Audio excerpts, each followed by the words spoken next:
ಮಾಜಿ ಪ್ರಧಾನಮಂತ್ರಿ ಎಚ್.ಡಿ. ದೇವೇಗೌಡ ಅವರ ಪತ್ನಿ ಸರಳತೆ ಹಾಗೂ ಮಾತೃ ಹೃದಯದ ಪ್ರತಿರೂಪವಾಗಿದ್ದ ಚೆನ್ನಮ್ಮ ಅವರ ನಿಧನದಿಂದ ಕುಟುಂಬಸ್ಥರು ತೀವ್ರ ಶೋಕದ ಮಡಿಲಲ್ಲಿದ್ದು ಮಾಜಿ ಸಚಿವ ಎಚ್.ಡಿ. ರೇವಣ್ಣ ಅವರು ತೀವ್ರ ಭಾವುಕರಾಗಿ ತಮ್ಮ ತಾಯಿಯೊಂದಿಗಿನ ಒಡನಾಟವನ್ನು ಇವತ್ತು ಸ್ಮರಿಸಿಕೊಂಡಿದ್ದಾರೆ.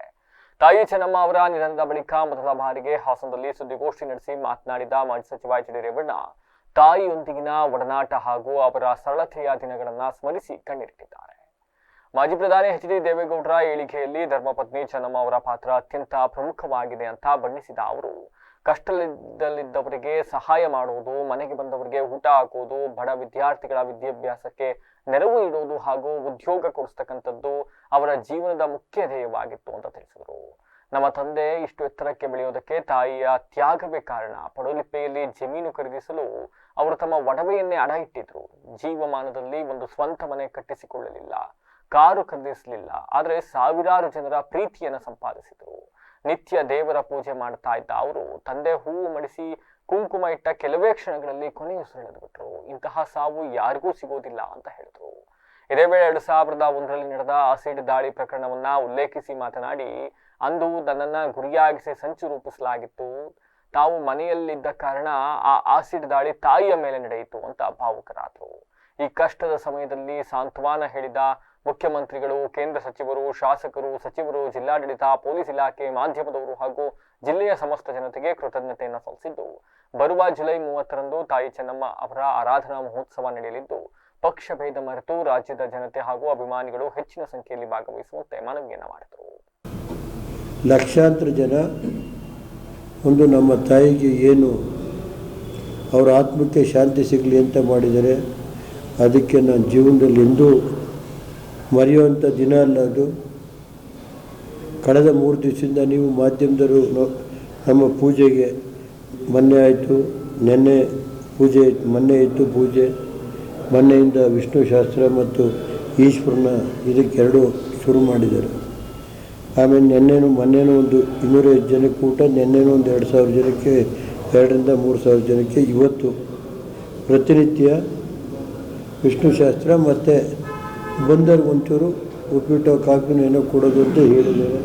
11 ದಿನವೂ ನಾವು ಇದು ಮಾಡ್ತಾಯಿದ್ದೀವಿ. ಮತ್ತು ಅದ್ರ ಜೊತೆಗೆ ನಿಮ್ಮದೇ ಆದಂಥ ಮಾಧ್ಯಮದಲ್ಲಿ ನಮ್ಮ ತಾಯಿಯರ ಬಗ್ಗೆ ಅವರ ಏನೇನಿತ್ತು ಅದೆಲ್ಲ ಹಳ್ಳಿನಲ್ಲಿ ಜನಸಾಮಾನ್ಯರು ಮಾತಾಡೋದೆಲ್ಲ ತಿಳಿಸಿದೆ.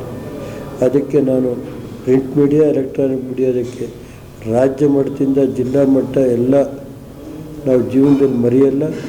ದಯಮಾಡಿ 30ನೇ ತಾರೀಕು ನಮ್ಮ ಕುಟುಂಬದ ವತಿಯಿಂದ ಅವರ ಆತ್ಮಕ್ಕೆ ಶಾಂತಿ ಸಿಗಲಿ ಅಂತ ಕಾರ್ಯ ಮಾಡ್ತಾಯಿದ್ವಿ. ನಮ್ಮ ಒಕ್ಕಲಿಗರ ವಿಧಿವಿಧಾನದ ಪ್ರಕಾರ ಅವರಿಗೆ ಇದ್ರ ಕಾರ್ಯ ನಡೀತಾ ಇದೆ. 11 ದಿನದ್ದು ಆ ಕಾರ್ಯಕ್ರಮಕ್ಕೆ ನಮ್ಗೆ ಇನ್ವಿಟೇಷನ್ ಕೊಡ್ತೀವಿ, ಕೆಲವು ಟೈಮ್ ತಲುಪ್ಬೋದು. ಒಂದಲ್ಲ ಒಂದು ರೀತಿ ನಮ್ಮ ತಂದೆನ ಲೋಕಸಭಾ ಸದಸ್ಯರಾಗಿ, ಶಾಸಕರಾಗಿ 62ರಿಂದ 1-2-3 ಸಾರಿ ಬಿಟ್ಟರೆ ಬಾಕಿ ಎಲ್ಲ ಈ ಜಿಲ್ಲೆ ಜನ ನಾವು ಯಾವ ರೀತಿ ಮರೆಯೋಕ್ಕಾಗಲ್ಲ. ನನಗಿರ್ಬೋದು, ನಮ್ಮ ಕುಟುಂಬ ಸದಸ್ಯರಿಗೆಲ್ಲ ತಾವು ಮಾಡಿದ್ದೀರಿ.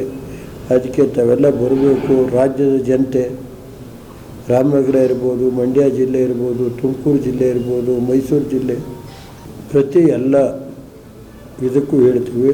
ಕೆಲವು ಕಡೆ ಪತ್ರ ಸಿಕ್ತವರು ಬರಲಿ ಅಂತಲೇ ನಾನು ಮನವಿ ಮಾಡ್ತೀನಿ. ಎಷ್ಟೇ ಜನ ಬಂದರೂ ನಾವು ಮಾಡ್ತೀವಿ. ಎಷ್ಟೇ ಜನ ಬಂದರೂ ಅನ್ನ ಸಂತರಣೆ ಮಾಡೋದಕ್ಕೆ ಎಲ್ಲ ಕಾರ್ಯಕ್ರಮ ಕುಮಾರಣ್ಣವರು, ನಮ್ಮ ಅಣ್ಣ, ನಮ್ಮ ತಮ್ಮದಿರು, ನನ್ನ ತಂಗಿ ಎಲ್ಲ ಸೇರಿ ಮಾಡೋಕ್ಕೆ ಮಾಡಿದ್ವಿ. ವಿಧಿವಿಧಾನ ಏನಿದೆ ನಮ್ಮ ಸಮಾಜದ ವಿಧಿವಿಧಾನದ ಪ್ರಕಾರ ಮಾಡಿದ್ದಾರೆ. ಅವರು ಇವತ್ತುವರೆಗೆ ಮನೆಯಲ್ಲಿ ಒಂದಿನ ನಾನ್ ವೆಜ್ ಮಾಡಿದ್ದಿಲ್ಲ. ಮನೆ ಒಳಗಡೆ ಅವರು ಯಾವುದೇ, ಅವರು ಪೂರ್ತಿ ಸಸ್ಯಾಹಾರಿ ನಮ್ಮ ತಾಯಿ. ಆಮೇಲೆ ಪೂಜೆ ಹೆಂಗಿತ್ತು ಅಂದರೆ ಯಾವ ಮಂತ್ರ ಹೇಳೋಕ್ಕೆ ಬರೋದಿಲ್ಲ ಅನ್ನೋಂಗಿತ್ತು. ಬೆಳಗ್ಗೆ ಇದ್ದರೆ ಬುಕ್ಗಳೆಲ್ಲ ಇನ್ನೂ ಇದೆ. ಕೆಲವು ಬುಕ್ಕನ್ನು ಮೊನ್ನೆ ಇದಕ್ಕೆ ಹಾಕಿದ್ದೀವಿ, ಸಮಾಧಿ. ಅವರು ಹಿಂಗೆ ತೋರಿಸ್ತಾ ಇದ್ರು, ಅಲ್ಲಿಗೆ ಹಾಕಿದ್ರು. ರಂಗನಾಥ ಸನ್ನಿಧಿನಲ್ಲೇ ಅವ್ರನ್ನ ಶನಿವಾರ, ರಂಗನಾಥನ ಇದು ಲಕ್ಷ್ಮೀಧರ ಶನಿವಾರ ಅಲ್ಲೇ ನಾವು ಅವರ ಸಮಾಧಿ ಇದು ಮಾಡಿದ್ದೀವಿ.